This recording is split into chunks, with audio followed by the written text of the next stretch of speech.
ka rin ng ganito guys para malambot siya. Itiprito natin siya, hindi siya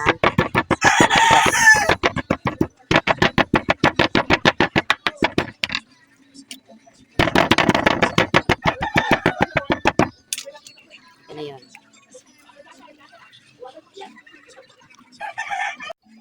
Itagtag na yan guys. So, para masurot, siksik na yan yung flavor. Bigyan natin ng asin, konti lang. Kasi yung harina nga all-purpose, medyo maalat na yun at saka may seasoning na rin yun. Kompleto na. Kaya konti na lang ilalagay natin asin at seasoning. Kitchen lang ang gamit natin guys.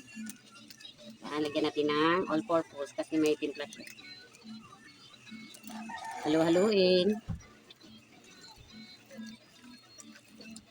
At prituhin.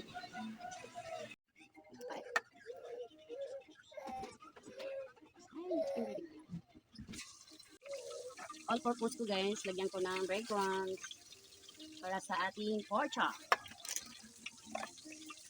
Mix natin ng all-purpose flour at breadcrumbs.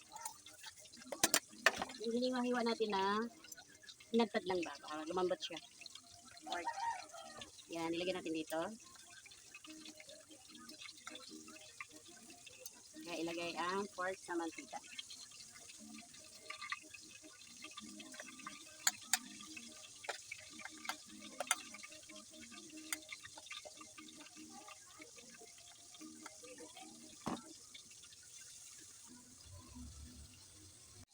Gusto mo talaga lumapat siya na hindi siya magkulupot. Hidiin mo siya ng ganyan. Yan. Pak mo na siya dyan. Balikan naman natin.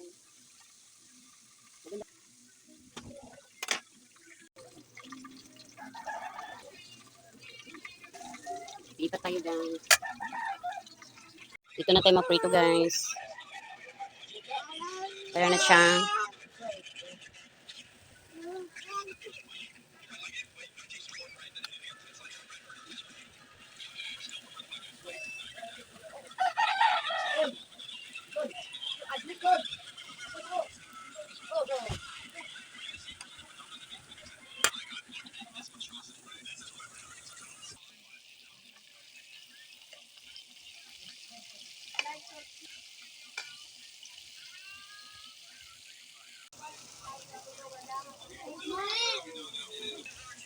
Wait, what is this?